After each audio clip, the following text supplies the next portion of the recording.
Merci de nous regarder à Bamboka et à Simisimi. Nous sommes à Kisangani où il est 10h passé de 37 minutes dans la province de la Chopo. Vous regardez Kiosque Online directement. On va parler actualité ce matin, les projets du budget jugés recevables.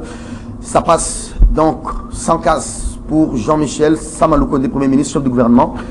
Grand oral hier à l'Assemblée nationale, lui qui a répondu avec pertinence aux questions et préoccupations d'ordre général des députés nationaux sur les budgets évalués en dépenses comme en recettes à 14,6 milliards de dollars américains. Un discours très patriotique, mais cela ne suffit pas, en tout cas à notre avis. Aujourd'hui, il faut allouer beaucoup plus de moyens, il faut allouer beaucoup d'argent à l'armée. La logistique devrait suivre, mais aussi la motivation des forces, des troupes combattantes et qui manipulent les armes. Le Premier ministre en est conscient et même l'ensemble du Parlement. C'est un projet du budget qui a été jugé recevable. C'est aux parlementaires de pouvoir l'enrichir certainement par rapport à nos priorités. Quelle est la priorité dans un pays où tout est prioritaire? On l'estime bien, c'est bien la question sécuritaire aujourd'hui qui est prioritaire.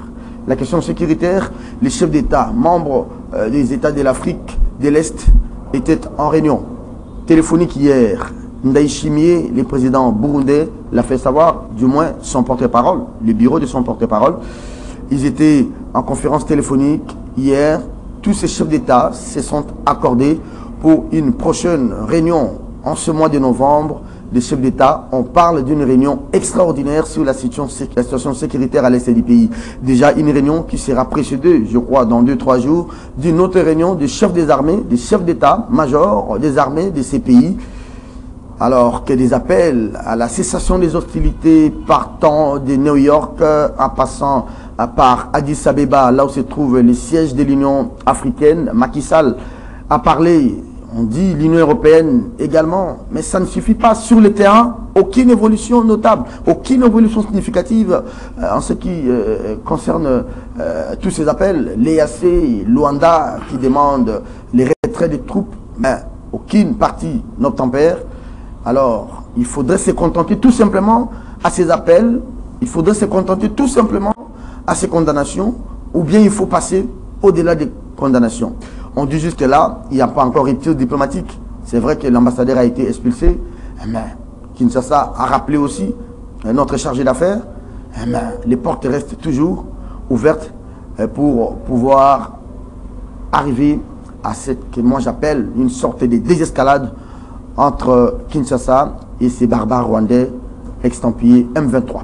Moïse Moussangana qui nous a quittés sur ce plateau, il n'était pas mort. Il a quitté ce plateau de kiosque. Il y a 2-3 mois passés, il revient. Bonjour. Bonjour Serge. Il n'est plus à présenter. Journaliste, écrivain dans son actif, plusieurs ouvrages. Qu'est-ce que le vote électronique? Qu'est-ce que la machine à voter? Élection et crise de légitimité en République démocratique du Congo. Ça, c'est à paraître. Regard critique sur les présidentielles 2006, 2011 et 2018. Il écrit comme il respire un 3e ouvrage en gestation, Moïse Moussangana, la méthode Félix Tshisekedi Tshilombo aux éditions du Lomami, Kinshasa 2022. Moïse, sincères félicitations. Oui, merci. Mais comme je l'ai dit même d'entrée de jeu, dans les remerciements, voilà. Je dis que ces livres-là, c'est le fruit de quoi? C'est de nos débats ici à Kiosque. Ouais. Et je lance même une fleur à l'animateur, au présentateur vedette de cette émission que vous êtes. Merci. Donc voilà, ça voudrait dire que Kiosque, ce n'est pas de l'aventure qu'on vient faire ici. C'est de l'analyse, c'est de la prospection. C'est tout ça qui est le fruit oui, les perspectives. C'est tout ça qui est... C'est le fruit de tout ça, c'est ça, ces livres. Parce que vous savez, pourquoi j'ai écrit ces livres, la méthode de Félix Antoine Tshisekedi. Vous savez, tout au début, Tshisekedi a été présenté sous forme de toutes les caricatures. Pantin, placebo, n'importe quoi, marionnette et consorts. Mais, à travers les faits et gestes du président Tshisekedi, j'ai dû déceler une certaine méthode. On l'a cru. Il faut dire des choses crûment. Il y a des choses, d'autres personnes qui n'ont pas mâché leurs mots pour dire qu'il est tout simplement idiot. Mais il a fait l'idiot avec ces gens. Mais par après, on a vu comment il a renversé la vapeur. Vous voyez comment, par exemple, il a démantelé le FCC. À petits pas, il a démantelé sans effusion le FCC. Alors, je n'ai pas compris. Les gens qui l'avaient toujours accusé, non, écoutez, ou qui lui demandaient de s'émanciper de Kabila et consorts, ne lui ont pas jeté de fleurs après cet exploit. Donc, vous allez voir que c'est presque la même méthode, même sur le plan diplomatique. Les gens sont en train de penser qu'il n'y a pas de progrès sur le plan diplomatique. Non, il y en a. Malheureusement, ces progrès-là ne peuvent pas être mesurés par un certain appareillage physique et consort. Mais il y a des progrès dans tout cela. Parce que quand on regarde même le fait que le Rwanda est en train de s'agiter en renouant avec l'Ouganda, en renouant même, il n'y a pas plus de 2 semaines avec le Burundi, avec lequel ils avaient fermé les frontières depuis 5 ans. Cela voudrait dire qu'il y a une certaine machine qui avait... Là, vous entrez déjà en plein pied de notre émission. J'aimerais lire un paragraphe qui nous concerne. C'est un ouvrage à paraître. Hein. Ce n'est pas encore à découvrir tout à l'heure dans vos kiosques ou bibliothèques. Notre immense gratitude s'adresse à tous nos co-débatteurs dans le cadre de l'émission Kiosque sur CCTV, Canal Congo Télévision, depuis l'avènement au pouvoir de Félix Antoine Tshisekedi Tshilombo. Nous exprimons un sentiment particulier à son animateur vedette, Serge Kabongo, ainsi qu'à nos amis de tous les jours avec lesquels nous discutons politique. Très bien, on fait ces limites là. Alors, Moïse, comment ça s'est passé? J'ai quand même lu en partie, avec beaucoup de modestie, hein, votre ouvrage, 320 pages. Comment Fathi est arrivé à démanteler, à déverrouiller la machine politique de Félix, la machine militaire de Félix, la machine judiciaire de Kabila et la machine électorale même de Kabila. Est-ce que vous pouvez résumer en 1 minute? Donc je voudrais juste partir de quelques faits. Il faut dire que Tshisekedi savait très bien qu'il avait un partenaire encombrant, gênant, qui était le FCC. Mais déjà, il avait annoncé les couleurs. Mais peut-être les gens étaient distraits. Quand il a assisté à au premier sommet de la SADC en Namibie, il avait dit quelque chose. Je vais rentrer, je vais nommer un informateur. Mais tout de suite là, il a été court-circuité. Les gens n'ont pas vu ça. Ouais, les 5 ou 6 mars 2019, il y a eu un communiqué conjoint signé conjointement. Néhémie et Kabound. C'était déjà ça. On a court-circuité Tshisekedi à ce moment-là. Donc il a dit... On a même utilisé ses collaborateurs, donc Kabound. Donc voilà, c'est un événement qui est passé comme ça. Les gens n'ont pas pu lire que c'était déjà le premier couac dans la coalition entre Tshisekedi et le FCC. Merci beaucoup. Alors, il a pris du temps parce qu'il n'avait pas de coups de franche. Il n'avait pas la main sur les institutions de la République, il n'avait pas la main sur l'armée, il n'avait pas la main sur le service de sécurité.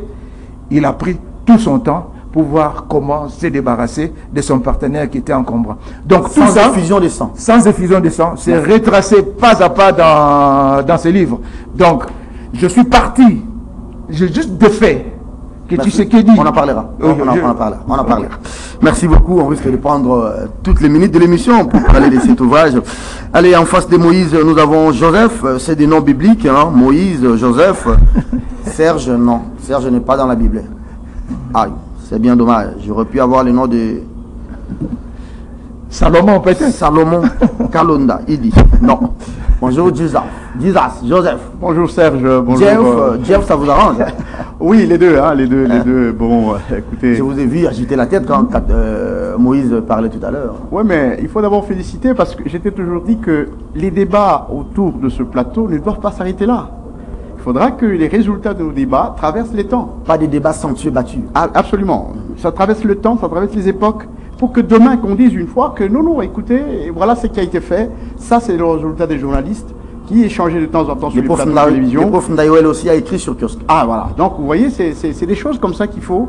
Donc traverser le temps, laisser un héritage à la génération suivante, je crois que ça c'est une très bonne chose et j'apprécie à juste titre ce travail de titan. Écrire n'a jamais été une mince affaire. J'ai déjà tenté, je vous dis qu'à un certain moment il faut un café et les pieds dans l'eau. Ah oui, il a écrit un livre à la veille des élections de 2018 sur la machine à voter, mais Ouais. ça fait débat sur l'ensemble du pays. Ah, ici. justement, c'est quelqu'un qui est dans son rôle, et à sa place. Allez, on y va à l'Assemblée nationale. Hein. Ouais. Ça passe avec ces budgets pour Sama Koundé. Oui, je crois que nous sommes en dehors de ce que l'on appelle de la routine. Nous sommes en dehors de la routine. C'est une pratique démocratique parlementaire. Une pratique démocratique parlementaire, Ouais. mais la chose telle qu'elle s'est passée, pour une fois, les députés congolais sont devant un budget au-delà de 10 milliards. Vous voyez, ça c'est une prouesse. C'est une prouesse, on peut tout dire, on peut tout raconter. Ils sont devant un budget de 14 milliards, 6.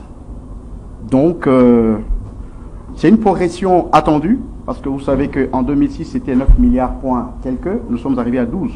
C'est presque 12 milliards. Et je suis très sûr que de 14 milliards, 6, nous serons à 16. À la fin de l'exercice, s'il n'y a pas des événements majeurs qui viennent perturber la marche de la République, sûrement qu'on sera à 16 milliards, et peut-être vers les années 2024. Quelle priorité, disais-je à l'entame de l'émission, pour ces budgets? Oui, mais la priorité, c'est d'abord la priorité sécuritaire. C'est la priorité pour la lutte contre la pauvreté. Ce sont des choses majeures qui font que même ceux qui sont au front de foi, ils cèdent à cause, n'est-ce pas, de cette précarité extrême dans laquelle et les gens au front et la population congolaise croupit. Donc nous voulons effectivement que les deux axes majeurs, évidemment au-delà du développement, c'est-à-dire les infrastructures et autres, nous aimerions effectivement que la priorité soit d'abord la priorité sécuritaire. Il faut libérer, il faut construire la souveraineté, construire une souveraineté, consolider la souveraineté nationale, n'est-ce pas, par la récupération, le contrôle effectif, n'est-ce pas, de nos frontières, le contrôle, n'est-ce pas, des microcosmes sociaux à l'intérieur de la République, c'est-à-dire toutes ces rébellions que vous voulez, et que l'État soit érigé, n'est-ce pas, sur des fondements solides. Ça, c'est aux parlementaires de le faire. Ça m'a parlé de l'augmentation allouée au budget de l'armée de l'ordre de 6,5% par rapport au budget précédent. Oui. Les députés peuvent faire plus, ils doivent s'assumer aujourd'hui. Bon, l'autorité budgétaire... Parce que tout le monde à l'Assemblée prend la parole, le gouvernement ne fait rien, le gouvernement fait ceci. L'autorité budgétaire, c'est l'Assemblée nationale. J'ai entendu même Eliezer qui parlait sur les médias, on lui dit voilà, l'argent n'arrive pas. Mais vous les députés, quel est votre travail? Malheureusement, il n'a pas répondu à cette question. Je crois que c'est l'autorité budgétaire, les parlementaires doivent arriver à mettre des équilibres et surtout dégager quelles sont les priorités des priorités. C'est à partir du budget qu'on peut lire la politique d'un pays. Ah C'est oui. le budget, la C'est véritable très lecture. indicatif, oui. La véritable lecture d'une politique d'un pays, c'est la lecture objective du budget. Merci. Donc, nous savons dégager à partir de ce budget quelles sont les priorités, n'est-ce pas, ou les priorités des priorités, nous savons les dégager à partir de ce budget-là. Donc, il faudra qu'il nous facilite la tâche, n'est-ce pas, de lire ce budget correctement pour savoir, voici ce que la classe politique nous donne comme priorité, voici le deuxième priorité, troisième, quatrième, ainsi de suite. Nous voulons dégager ça de vive voix, voir ça exactement, et essayer aussi de transmettre auprès de la communauté du citoyen lambda. Moïse Moussangana, ces fameux débats sur la réduction du train de vie des institutions, je crois qu'on devrait aujourd'hui sentir ces débats à l'Assemblée nationale. Tout le monde dit, en commençant par le premier d'entre nous, qui est Félix-Antoine Tshisekedi, réduction des trains de vie des institutions, réduction des trains de vie. Mais vous dites réduction des trains de vie, vous avez des ministres qui roulent avec des 4x4 cylindrés V8 qui consomment beaucoup de carburant. Et vous allez voir, au lieu de déposer, par exemple, c'est indicatif, c'est que j'ai dit, leurs enfants à l'école à bord de véhicules, qu'est-ce qu'ils ne peuvent pas consommer, mais vous allez voir toute une grande jeep du ministre venir déposer les enfants à l'école. Est-ce que ce débat sur la réduction des trains de vie est encore d'actualité aujourd'hui? Oui, ce débat est toujours d'actualité parce que nous avons besoin de ressources pour pouvoir, comme vous le dites, notre priorité aujourd'hui c'est l'armée. Il faut accroître les ressources allouées à l'armée. Pour cela, on peut faire des coupes dans certaines rubriques pour pouvoir donner beaucoup d'argent au trésor. Et comme ça, cet argent peut être alloué notamment à l'armée, autre chose. Mais je voudrais dire quelque chose. Le budget, le budget aujourd'hui qui est présenté, 14,6 milliards, c'est vraiment la traduction des efforts qui sont en train d'être faits. Contrairement à ce qu'on dit, on ne fait rien, on fait ceci, mais ce budget-là traduit une volonté dans la gestion de nos finances publiques. Oui, c'est-à-dire c'est la continuité de l'embellie qu'on a constaté en 2022 et qu'on sort, où le service de fisc et consorts ont même crevé le plafond des assignations qui leur ont été fixées. Ça veut dire qu'il y a quelque chose qui est en train de bouger.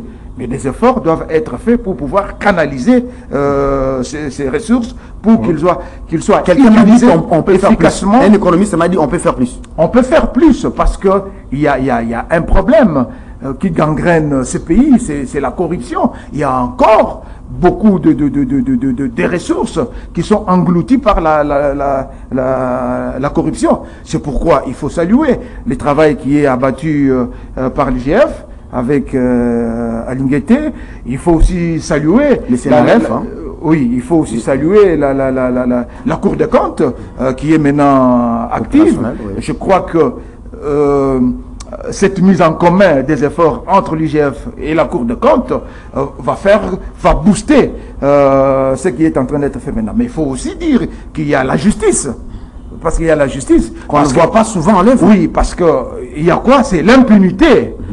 L'impunité qui garantit même la corruption. Absolument. Donc si la justice, je crois que le président de la République l'a dit, il a dit qu'il n'était pas fier du travail abattu par la justice. Je crois que la restructuration qu'il y a eu dernièrement, tous ces hommes nouveaux nommés à différents échelons feront que les choses aillent de l'avant. Donc il faut de la justice, parce qu'il faut punir.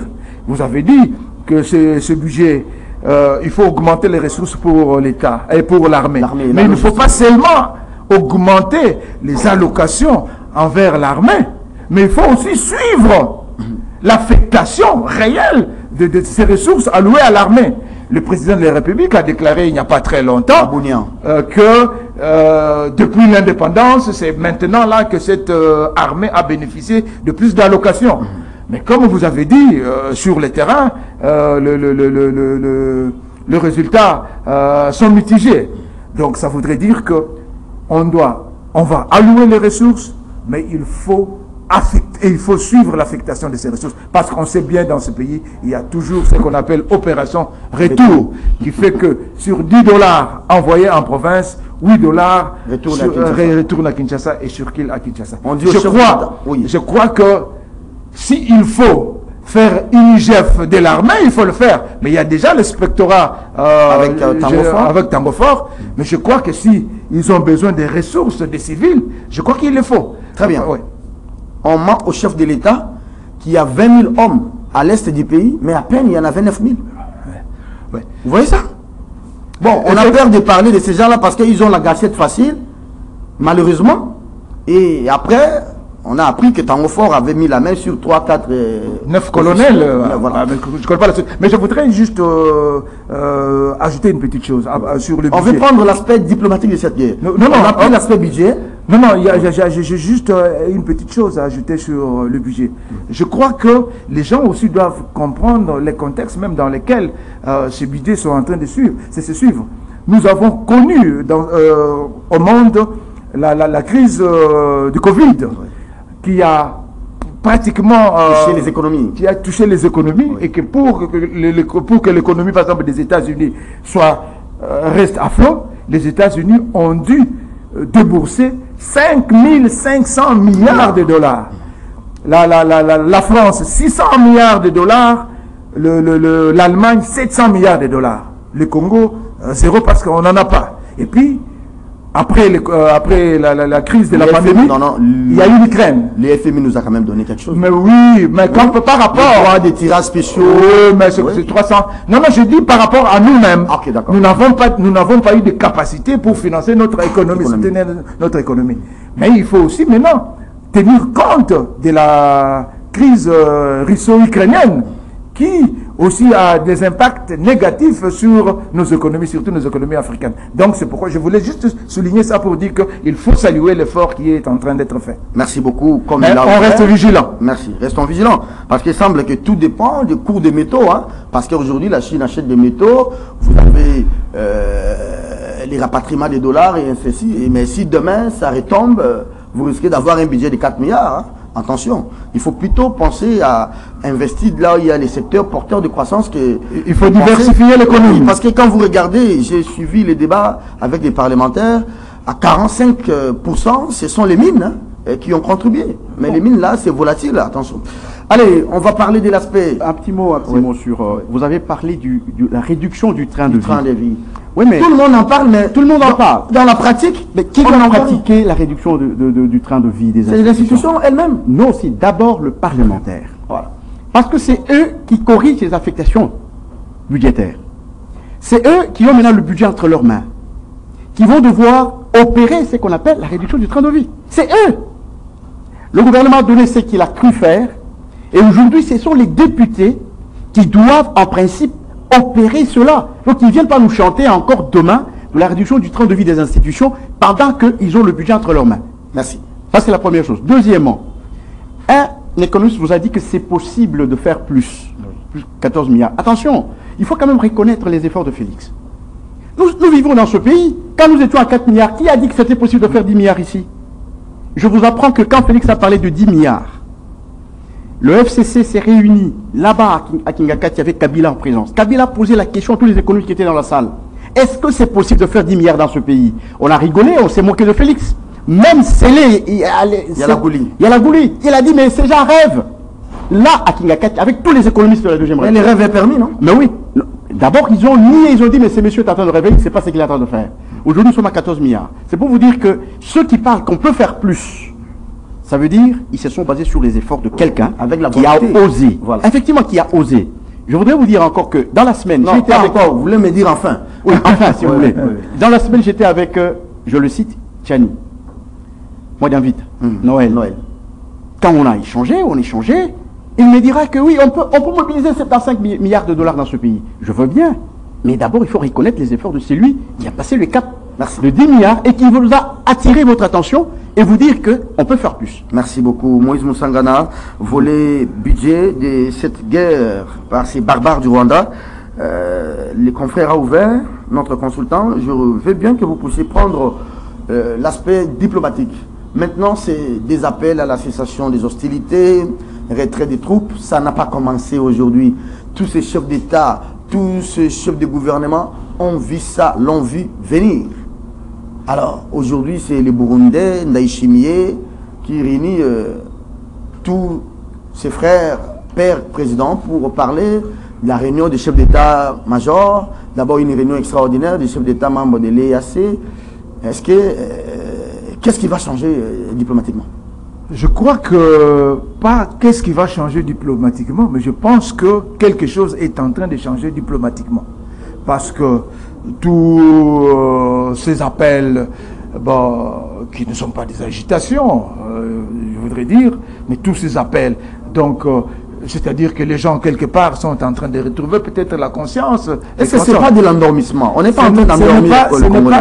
Parce que les Burundis, dont fait partie l'EAC, dont fait partie le Burundi, avait demandé le retrait des troupes, n'est-ce pas? Mais oui, mais vous savez que avant de Bunagana, vous savez que quand nous sommes dans une communauté, oui, il y a les membres qui ont aussi leurs intérêts. Mais je vous dis, je ne suis pas un devin, mais je pense que si le pouvoir n'avait pas changé de côté au Kenya, je crois que la situation aurait été tout autre. Parce que vous avez vu qu'il y a eu un moment, il y a eu même les armes kenyanes qui sont arrivées sur le sol congolais. Et puis, on les a retirées. Ça voudrait dire quoi? Ça voudrait dire qu'il y a certaines actions qui ont été menées par le président sortant, le président sortant, Ces actions-là étaient déjà engagées, mais ces actions n'ont pas été boostées par le nouveau président qui devait voir aussi clair dans Donc, Kinshasa, vous attendiez que non. Ruto vienne vous aider. Non. Je crois qu'il faut faire la part des choses dans cette affaire. Le Congo, je crois qu'il reste un peu logique avec lui-même en disant que nous suivons et les volets diplomatiques et les volets militaires. Donc, le Congo ne s'est pas tué sur un de ces volets, même s'il y a eu un peu de revers, comme on a dit autrefois. Mais aujourd'hui, au moins, on sait que même les pays qui ont toujours soutenu le Rwanda et consorts, aujourd'hui, ces pays-là admettent que, même s'ils traînent encore les pas, ces pays-là, je cite les États-Unis, reconnaissent qu'il y a des entités étatiques, notamment les RDF, donc les forces de la défense rwandaises, qui sont aux côtés du M23. C'est déjà une grande avancée, contrairement à ce que les gens sont en train de penser. Donc, il faudrait bien sûr compter sur l'action diplomatique, tout en sachant que c'est la force aussi qui porte la diplomatie. Et que nous devons faire un effort pour pouvoir faire monter le FARDC en puissance. C'est ça la grande question, c'est pourquoi nous avons besoin de ressources et comme ça. Mais je voudrais dire que cette guerre, au-delà de tous les aspects qu'on nous présente et qu'on sort, cette guerre a certains aspects qui sont un peu masqués. Et je crois que le président de la République l'a dit devant la 77e Assemblée Générale des Nations Unies pour dire que le nerf de la guerre, c'est le contrôle des ressources naturelles de la RDC. Lutundula l'avait déjà dit aussi. Donc c'est économique, hein? Mais oui. Et puis, le Yang Xia, l'envoyé spécial du secrétaire général des Nations Unies dans le Grand Lac, l'a dit il n'y a pas très longtemps. Mais il y a un danger dans ce que le Chinois a dit. Il considère les ressources dans les Grands Lacs comme une dotation commune qui doit être transformée en un vecteur de développement inclusif. Est-ce que nous sommes conscients de ça, nous, Congolais? Est-ce que nous, Congolais, nous comprenons? Et les Chinois est sur le pas de Sarkozy, qui avait dit en 2008, quand la France a renoué avec le Rwanda, que le Congo pouvait voir comment il pouvait partager ses ressources avec d'autres pays. Mais bien sûr, moi je suis d'accord. Moi je suis d'accord. Ouais. On peut trouver des intelligences, de l'ingéniosité pour que nous puissions aider aussi le monde, aider aussi nos voisins, tout en préservant la vie et la sécurité de nos frontières. Non. On même en famille, on ne peut pas. Même chez vous à la maison, là où vous habitez, vous aidez quand même les voisins aussi. Mais si, mais écoute, mais il ne faudrait pas que les voisins viennent représenter ma famille. C'est là le danger qu'il y a. C'est là le danger qu'il y a. Nous voulons bien. Il y a eu des accords économiques qui ont été signés avec les Rwandais. On a pensé que les Rwandais, cette fois-là, pouvaient venir sans Kalachnikov acheter les minéraux comme tout le monde. Mais on ne voit pas les Rwandais animés de cette volonté-là. Mais il faut aussi dire que les problèmes qui se posent aussi, c'est le problème du côté congolais. Parce qu'il n'y a pas d'encadrement des opérateurs économiques du secteur. Parce que quand on dit que les Rwandais viennent prendre le minerai au Congo, les Rwandais ne viennent pas physiquement prendre le minerai au Congo, mais le Rwanda a mis des conditions alléchantes, que ce soit sur le plan financier, que ce soit sur le plan fiscal dans ce pays. Ici, nous avons cru avec l'Ouganda aussi. Oui, nous avons cru. Alors qu'ils quittent Kinshasa pour aller en Ouganda, là-bas, il n'y a pas trop de fiscalité qui est au Congo. Nous avons cru avec Joseph Kabila, quand on a changé le code minier, de ramener la taxe, la fiscalité à l'exportation qui était de 1% pour les coltans et consorts, à 10%, soit disant que c'était des minerais stratégiques. Mais au Rwanda, c'est fixé à 0,3%. Donc, ce qui fait que les gens quittent les Congo et vont au Rwanda. Et il y a aussi des conditions financières. Ici, nous disons non, on ne peut pas faire des transactions de plus de 10 000 $. On ne peut pas porter sur soi plus de 10 000 $.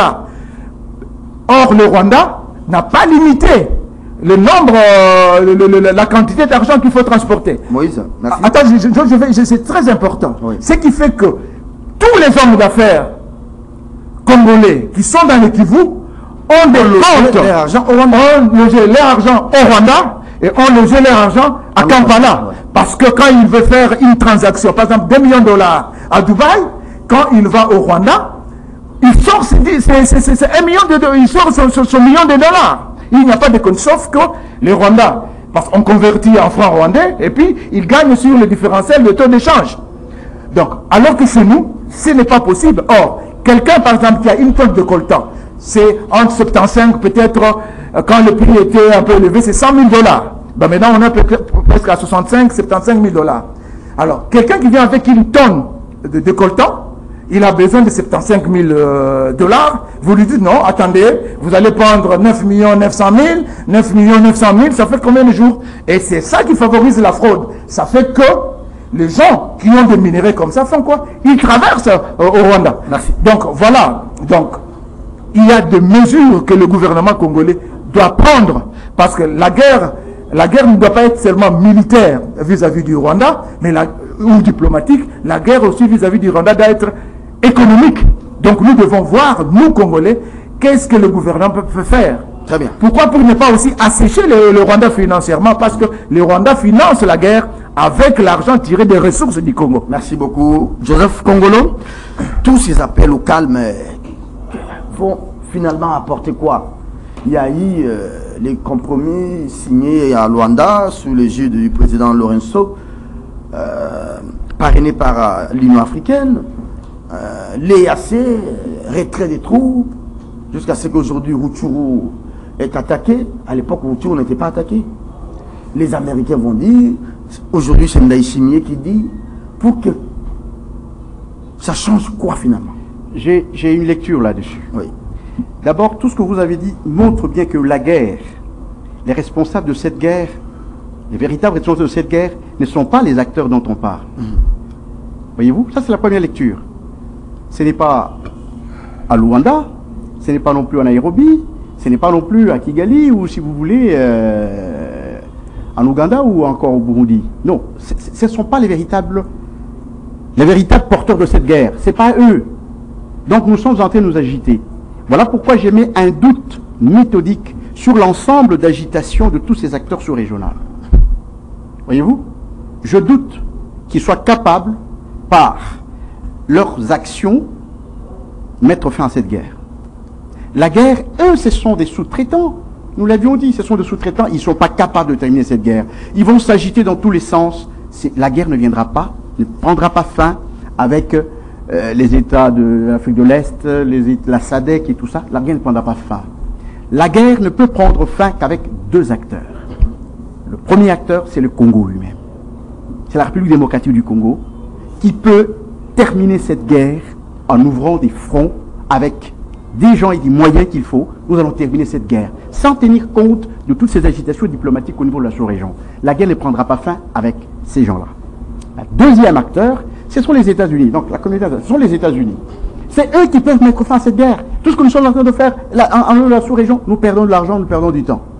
Ou bien le Congo arme ses militaires, organise, n'est-ce pas, la réplique, n'est-ce pas? Et cela est possible. Et cela est possible. Et deuxième acteur, ce sont les États-Unis. Ça, c'est la première chose. Deuxièmement, vous parliez ici du Rwanda qui donne les meilleures conditions. Mais le Rwanda, c'est l'argent de prédation. Qu'est-ce que vous voulez qu'il en fasse? L'argent qui vient d'ailleurs, c'est où on a produit ça. Quand quelqu'un vole l'argent, c'est comme la Suisse. Vous volez l'argent n'importe où, il reçoit. Et il vous donne des conditions qu'il faut pour gagner ne fût-ce qu'un peu. Ça, c'est pas un État moderne. C'est pas un État moderne. Comme un État volé. Tout ce que Moïse vient de dire tout à l'heure, je veux bien, mais c'est un État prédateur. C'est un État prédateur. On ne peut pas, dans un État moderne, recevoir de l'argent sans connaître l'origine. Vous commencez à gérer cet argent, en principe, c'est pas civilisé ça. C'est pas civilisé. C'est pas du tout civilisé. Nous sommes dans un État moderne, nous devons jouir de nos richesses, nous devons contrôler la traçabilité. Est-ce que le Rwanda peut vous donner la traçabilité de tous ces minéraux dont il gère l'argent? Non. Ils savent que c'est l'argent de leur prédation. Alors, l'opinion publique congolaise. Ça, c'est la première chose. Oui, je voudrais terminer. Oui. Un problème majeur et un problème très important, vous l'aviez évoqué hors micro.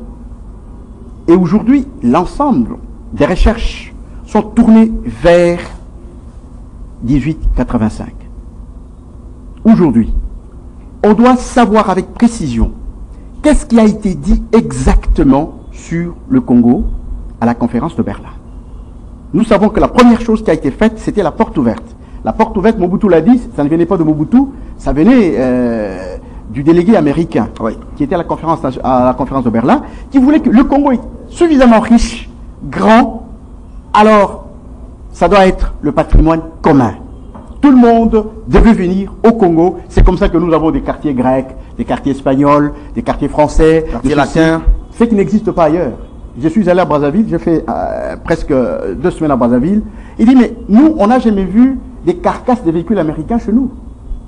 C'est ici. Même le gouvernement central roulait avec des véhicules américains, ici au Congo. Les Impala, les Pulmouches et tout ça, ce sont des choses que les Congolais d'antan ne savaient pas, les Congolais de Brazzaville.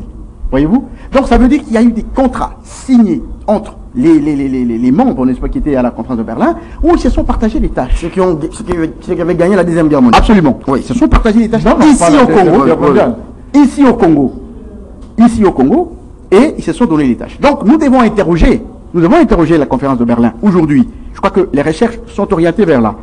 Nous devons interroger la conférence de Berlin parce que j'ai suivi, je crois que c'était en Côte d'Ivoire, quelqu'un qui faisait une conférence sur la conférence de Berlin. Mais écoutez, ce qui ressort de là, les principes qui sont sur la conférence de Berlin, eh bien, ce qui se passe au Congo aujourd'hui est conforme. C'est une copie conforme. Alors Moïse posait la question, sommes-nous conscients de cet aspect que vous venez de développer et comment nous nous assurons notre défense par rapport à cet aspect que vous développez? Voilà pourquoi je condamne les intellectuels congolais. Je les condamne à fond. Je les condamne. Les débats, c'est sur les individus. Alors que l'essentiel n'est pas sur les individus aujourd'hui. Nous sommes comme des pions. Nous mimons les gestes. Non, les intellectuels doivent nous dire ça. Ils savent, ici, quand vous parlez en individuel avec les gens, ils vous parlent de ça. Mais jamais ils n'ont porté le débat très haut. Nous savons ce qui se passe. Les journalistes, c'est que nous sommes aussi. Hein. Regardez la qualité du débat que nous avons. Mais justement, c'est à vous journalistes, c'est aux chercheurs. Moïse Moussangana est là, il écrit, il est chercheur. Donc c'est à eux d'interroger, n'est-ce pas, à nous tous bien entendu, d'interroger la conférence de Berlin qui a sorti des choses spécifiquement sur le Congo. Et depuis 1885 jusqu'à aujourd'hui, il semble que le Congo joue correctement son rôle et que la communauté internationale joue aussi correctement son rôle. Est-ce qu'on peut maintenant tourner vers la SADC, puisqu'à l'EAC apparemment, il y a une sorte d'hésitation de la part de certains pays. Vous avez vu, c'est aujourd'hui qu'on apprend, quand ça brûle vers Rutshuru, que l'armée kenyane va brandir l'étendard du contingent qui devrait venir. Mon doute était encore à ce sujet-là. Voilà. Vous savez que de tout temps, quand vous lisez Charles Onana, il est dit clairement que les Tutsis veulent partir de l'océan Indien vers l'océan Atlantique. Et que le passage le plus facile, c'est par le Congo. On a fragilisé tout avec l'ancien régime. On a tout fragilisé. On a infiltré les gens, mixage et ainsi de suite. On a infiltré l'armée au sommet. On a infiltré la République au sommet de la République. On a tout fragilisé aujourd'hui. Voyez-vous? Et tout cet ensemble des États de l'Afrique de l'Est, ce sont des Tutsis en puissance. Moïse. Et aujourd'hui, quelle confiance on va leur faire quand on sait déjà que c'est parmi les ambitions, n'est-ce pas, de cette communauté de contrôler toute la partie de l'océan Indien jusqu'à l'océan Atlantique. Donc, moi, je ne leur accorde pas suffisamment de crédit, personnellement, de crédit et de mettre fin à cette guerre. Laissez-moi vous faire une petite révélation sur la MONUSCO. Je crois, vous comme journaliste, vous le savez d'ailleurs, et c'est même la crainte que nous partageons au sujet de cette mission onusienne. Aujourd'hui, les pays agressés, c'est le Rwanda avec la complicité de l'ONU et du monde. Qu'est-ce que nous garantit qu'aujourd'hui, les avions de la MONUSCO qui survolent les zones d'opération ne prennent pas les positions congolaises pour donner ça à l'agresseur? Ça, c'est la première. Je dis ça parce que j'ai parlé d'une révélation. En 2015-16-17, on faisait partie des groupes de jeunes, des mouvements citoyens, que Kabila voulait, avec Kalev, faire assassiner ou emprisonner. La MONUSCO avait aidé certains d'entre nous en portant des tenues des militaires de MONUSCO et ils ont été exfiltrés. Je crains fort que cette MONUSCO, qui n'est plus en odeur de sainteté avec nous, puisse aussi infiltrer les M23 sous tenue de la MONUSCO et entrer à Goma. Ça, Je parle d'une expérience que moi-même j'ai vécue. Je comprends, Serge. De toutes les façons, on ne vivra pas seul dans ce monde. On vivra avec les communautés qui nous environnent, nous vivrons avec les organisations internationales et consorts. Mais nous devons avoir une âme, nous devons avoir une intelligence. Le fait de s'ouvrir à quelqu'un, ça ne va pas dire que vous vous dépersonnalisez. Vous n'avez plus d'âme. Non. Le fait d'accepter que la MONUSCO vienne ici, la MONUSCO vient en appui de la République démocratique du Congo. Mais cela ne voudrait pas dire que la République démocratique du Congo doit s'abandonner entièrement entre les mains de la MONUSCO. Alors, quelle est sa partition dans la prise de Bunagana? Quelle est sa partition dans la prise de Rutshuru aujourd'hui? Nous devons avoir... Ils ont déclaré qu'ils ont fait un repli stratégique. Nous devons avoir une lecture géopolitique dans tout ce que nous faisons. Oui. Parce que vous devez savoir, autant nous avons les 9 pays qui nous environnent, autant aussi nous avons des ennemis. C'est ainsi que, je ne suis pas militaire, mais il semble qu'en matière militaire, nous devions avoir une force peut-être 10 fois plus que celle de Congo-Brazzaville, 10 fois plus peut-être que ceci. Ça veut dire quoi?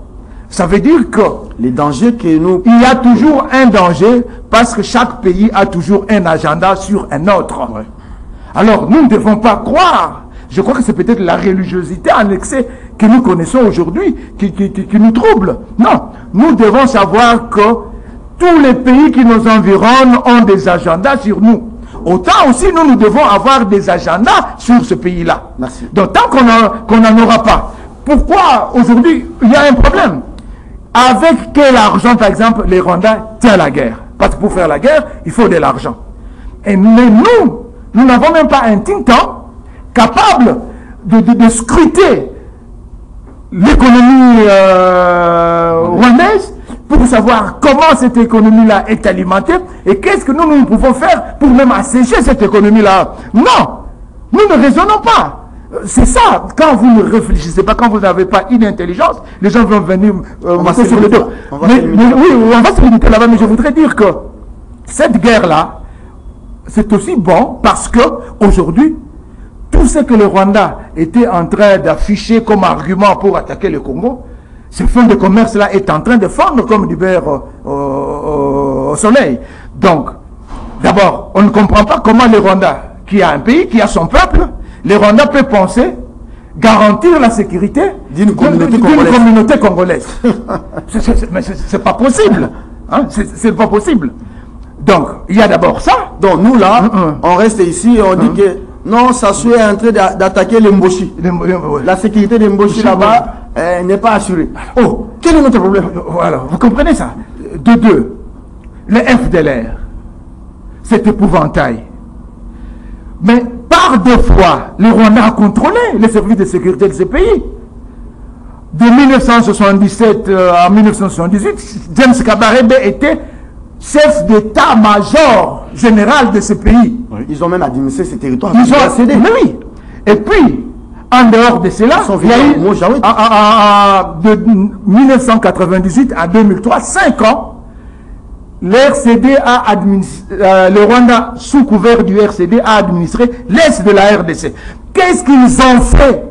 Pourquoi n'ont-ils pas anéanti ce FDLR? Merci, Moïse. Non. Alors, vous comprenez que ce FDLR-là, il y a des gens reconvertis par les Rwandais pour toujours manifester leur présence ici et que les Rwandais se servent de cette présence-là pour pouvoir justifier ce que Tshisekedi a appelé comme alibi. Donc aujourd'hui... C'est qu'ils ont bien construit les politiques. Oui, mais aujourd'hui, quand on voit ces jeunes gens-là qui avaient peut-être 18 ans, 20 ans, il y a 28 ans, aujourd'hui, le plus jeune ont peut-être 50 ans. Vous croyez qu'avec en 50 ans, dans les conditions qui sont les leurs dans la jungle là-bas, ils sont encore forts et ils ont une puissance de feu à même te tenir? Quel est ce centimètre carré qui a été capturé par il n'y a que Human Rights Watch qui croit ça. Il n'y a jamais eu, depuis tout ce temps, même un centimètre carré du Rwanda capturé par les FDLR. Je voudrais dire ceci, que, pour terminer, que cette guerre, en politique, ça doit être une opportunité pour Félix aussi. Ah bon? Ah oui. Quand une guerre surgit, pour le porteur du pouvoir en ce moment, ça doit être une opportunité. Surtout qu'on est à une année, n'est-ce pas, des élections. Il ne faut pas que les gens pensent que vous êtes cynique. Donc, je ne suis pas cynique. Je parle en politique. Ça doit être une opportunité pour lui. Ça doit être un plus. C'est quelque chose qui doit vaincre pour pouvoir consolider, n'est-ce pas, sa notoriété, n'est-ce pas, sur l'ensemble du territoire national. Ah oui. Donc, nous sommes dans la politique pure. C'est comme ça que que dans la politique pure. Mobutu nous a fait rêver. Hein. Absolument, absolument. Kennedy, Chaba, Donc, absolument. Sandoa. C'est une opportunité sur le plan politique pour Félix, qui est le porteur de pouvoir en République démocratique du Congo, qui peut consolider et ratisser large quand il va récupérer Bunagana, quand il va récupérer tout le territoire national. En ce moment-là, je crois qu'il pourra faire quelque chose. Deuxième chose, je crois que Moïse l'a dit. Dernière chose. J'avais proposé un système d'intelligence nationale, d'intelligence stratégique. C'est-à-dire quoi? Nous mobilisons les informations, les connaissances et les compétences pour nous assurer un avantage stratégique sur nos voisins. Non, c'est la réflexion. Nous le faisons chaque jour, on ne nous paye pas. Ce genre de réflexion que nous faisons, on ne nous paye pas. Voyez-vous? Bon, donc, quand vous réfléchissez ici, au niveau du CNS, on note quand même. On m'a dit que là-bas, on note tout ce que vous dites là. Je voudrais dire que la Chine, depuis 1970, a utilisé le système d'intelligence nationale stratégique. Et ce système, aujourd'hui, l'a porté au sommet du monde. Merci beaucoup à vous, cher Joseph Kongolo, Moïse Moussangana. Mais Moïse, on ne peut pas séparer quand même. Vous ne placez pas un mot. C'est quand même la journée mondiale de lutte contre l'impunité commise contre les journalistes. Vous avez suivi cet audio du député Safou contre Achille Kalima, lui promettant la mort? Oui, je suivis. Bon, je crois que vous l'avez même dit ici, Serge. Je suis issu je fais partie de cette profession noble, avec N majuscule. Mais il faut dire que nous-mêmes, nous profanons aussi ce métier. Oui. Parce que nous ne faisons pas preuve de professionnalisme, nous ne faisons pas preuve du respect de la déontologie, d'éthique et consorts. Il y a même des choses que les grands pays ne se permettent pas. En temps de guerre, vous avez vu les Américains s'attaquer à leur pays, s'attaquer à leur président, s'attaquer à leur armée, dévoiler des secrets sur la place publique. Mais ici, les Congolais se plaisent. Donc il n'y a pas ce patriotisme-là, il n'y a pas cette conscience, il n'y a pas cet amour pour le pays. Donc on croit que non, on va faire la propagande de l'ennemi pourvu qu'il nous mette au pouvoir. Mais vous êtes en train de vous tromper, messieurs. Si les pays disparaissent? Si les pays disparaissent, nous tous nous disparaissons. Merci. Voilà. Merci beaucoup à Moïse Moussangana. Merci aussi à vous, chers téléspectateurs et chers auditeurs. Vous avez suivi ces débats. J'espère que vous avez tiré quelque chose de bon dans ce que les invités ont dit. Faites-nous parvenir vos questions, suggestions, points de vue. Vous avez le numéro qui est affiché au bas de votre écran. C'est le numéro de notre réalisateur, Doudou Montiri, grand réalisateur d'une grande émission. J'espère qu'il va rester avec nous jusqu'à la fin de son temps sur cette terre. Il a des ambitions d'être député. Doudou, je vous l'interdis. L'émission est terminée et bonne évasion sur les antennes des canaux. 9h30, on se retrouve demain avec le même plaisir.